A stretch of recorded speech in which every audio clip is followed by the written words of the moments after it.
How far does Israel want to go? Hey, what is it really trying to achieve in Gaza? And above all, what on earth is Netanyahu aiming for? Hey, friends, over the last few days, we've all been witnessing, and I think we've all been holding our heads in disbelief, an absolutely brutal level of destruction in Gaza City. It's been almost 2 years since that terrible October 7th, and missiles are still raining down, to the point where we're no longer talking about damaged buildings, but about an entire city practically reduced to dust, ruins, and ashes. This time, the Israeli government has made things particularly clear. Israel is threatening to destroy Gaza if Hamas does not accept its terms for a deal. And since Hamas hasn't surrendered, that's exactly what Israel is doing. Israeli army has warned Gaza's residents of an unprecedented attack. The problem, of course, is that Gaza is not just Hamas. More than 2 million people live there under inhumane conditions right now. Over 500,000 Palestinians, according to Israel's own numbers, are walking aimlessly along the narrow evacuation routes cutting across Gaza City. A city with thousands of years of history, once the largest in all of Palestine, is now being reduced to ashes. International condemnations are piling up, outrage is growing, protests are spreading, and more politicians are raising their voices. If, even in Spain, what once seemed impossible has happened, both the PP and the PSOE have agreed on something. Both parties condemn Netanyahu's operation. If after October 7, 2023, Israel gained international solidarity and support, it is now losing that very quickly. And that leads us back to the question: what exactly is Netanyahu trying to achieve? How far does he want to go? Here at Visual Politic, we said a long time ago that we did not share Benjamin Netanyahu's short-sighted approach, that not having a clear plan to end the war would ultimately prove catastrophic. And that is exactly what we are now seeing. With this analysis, we want to better understand what is happening and what could still happen. Our goal is not just to repeat what everyone else is saying, but to look beyond, if it's controversial, so that you can draw your own conclusions. That has always been, and still is, our main objective. The international pressure on Israel keeps growing. Just this past Sunday, Netanyahu's government suffered a major setback. The United Kingdom, Australia, Canada, and Portugal officially recognized the state of Palestine. What does this mean?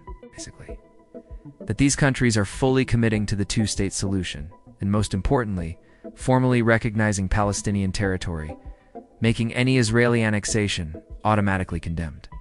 This will be a key factor in the story. Nearly 150 countries in total have already recognized Palestine. But the fact that the UK and Canada became the first G7 members to take this step is especially significant. Netanyahu's response was blunt: there will be no Palestinian state. And judging by what's happening, this was no idle statement. Israeli tanks from the 36th Division have already rolled into Gaza City. We're no longer talking just about soldiers and advanced units. The heavy machinery is now fully on the ground. So the war continues. Israel shows no signs of letting up, and everything is spiraling out of control. To really understand what's happening and what might happen next, we need to focus on 5 key points. Israeli forces, Merkava tanks, artillery, air force, demolition units, are hitting Gaza with full force. Around 70% of Gaza's buildings have already been destroyed or severely damaged. 70%. And yet the war doesn't end? Why not? Yes, it's true that some hostages are still in Hamas's hands. And yes, it's also true that Israel has already neutralized most of Hamas's infrastructure. Hamas has lost most of its fighters, its command centers, and its weapons depots. And yet, the war goes on. Even when the Trump administration was close to reaching a deal with Hamas, Israel made sure it fell apart. Many now believe that this massive new offensive is putting the remaining hostages at even greater risk. Meanwhile, Israel's military itself admits it is overstretched after 2 years of war. So again, what is Netanyahu after? Nothing less than turning Gaza into a Swiss cheese, modeled after the situation in the West Bank. This would mean dividing Gaza into sections, including a security zone where Gaza City used to be a city of nearly 700,000 people, so that no future rocket attacks could be launched from such a close range into Israel. The problem is that this would require a massive troop deployment, with huge human, military, and financial costs. not to mention the humanitarian catastrophe of displacing hundreds of thousands of people and forcing them into tents and camps. Still, this explains why tanks are clearing paths again, and why Gaza City is being evacuated. The goal now seems less about defeating Hamas and more about permanently controlling the territory. Naturally, the international community suspects Israel's intentions. France, for example, is pushing for an international mission in Gaza to restore order and oversee security, something Netanyahu wants no part of. Meanwhile, recognition of Palestine by countries like the UK has put additional pressure on Israel. London has also condemned the expansion of Jewish settlements near East Jerusalem, specifically in the E1 area. This 12-square-kilometer strip, considered Palestinian land under international law but controlled by Israel, is vital for the viability of a Palestinian state. If annexed, it would cut off the northern and southern West Bank from each other, making travel between them nearly impossible. Not only that, but East Jerusalem, the proposed Palestinian capital, would be cut off from the rest of the West Bank. Israel's plans to build thousands of homes, offices, and infrastructure there would deal a crippling blow to any possibility of a viable Palestinian state. And it doesn't stop there. In September, Israeli Finance Minister Bezalel Smotrich presented a plan for Israel to annex more than 80% of the West Bank. His proposal would leave just 6 Palestinian cities: Ramallah, Nablus, Jenin, Tulkarem, Jericho, and Hebron enclaves surrounded by Israeli territory.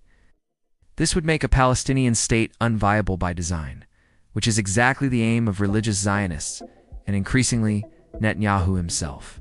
While the war in Gaza dominates headlines, Israel has also escalated its operations in the West Bank, even sending tanks into the Jenin refugee camp. It has installed new checkpoints, restricted Palestinian movement, suspended over 100,000 work permits, and withheld tax revenues collected on behalf of the Palestinian Authority. As a result, the Palestinian economy has shrunk by more than 30%, crippling the possibility of statehood even further. Without a two-state solution, there appears to be no path to peace. This plan would leave millions of people without political rights or opportunities for development, under a system uncomfortably reminiscent of apartheid. Beyond the West Bank, tensions with Egypt are also growing.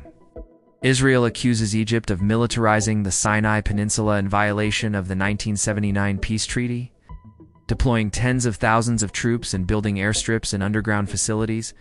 Egypt, for its part, is increasingly worried that Israel wants to expel Gaza's population into Egyptian territory, something Cairo absolutely refuses to accept. Egyptian President Abdel Fattah el-Sisi has even described Israel as an enemy, something he had never done since taking office in 2014. On top of that, Netanyahu has threatened to suspend a massive natural gas deal with Egypt, worth tens of billions of dollars, despite it being highly profitable for Israel.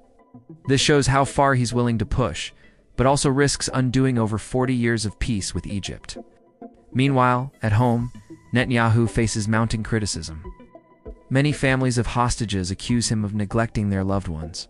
Protests in Israel are growing, and polls show most Israelis no longer trust him, even though his party still leads in voting intentions. Abroad, Israel's popularity is plummeting, even in the United States, where public opinion is now at its most unfavorable in 25 years. The European Union is even considering suspending parts of its trade agreement with Israel and imposing sanctions on members of Netanyahu's government. Yes, Hamas attacked Israel with horrifying brutality. Hamas is a terrorist group, and Israel has every right to defend itself. But that does not mean condemning more than 2 million civilians to ruin. Here at Visual Poetic, we have defended Israel's right to defend itself, but that cannot be a blank check. This time, Netanyahu has gone too far. What's happening in Gaza is simply unacceptable. Hopefully this nightmare will end soon. Now the question is for you. How do you think all this will end? Share your thoughts in the comments and let us open up the debate. It's sure to be a heated one. Don't forget to give this a like if you found it useful, and subscribe if you haven't already. Sending you a hug, and see you soon.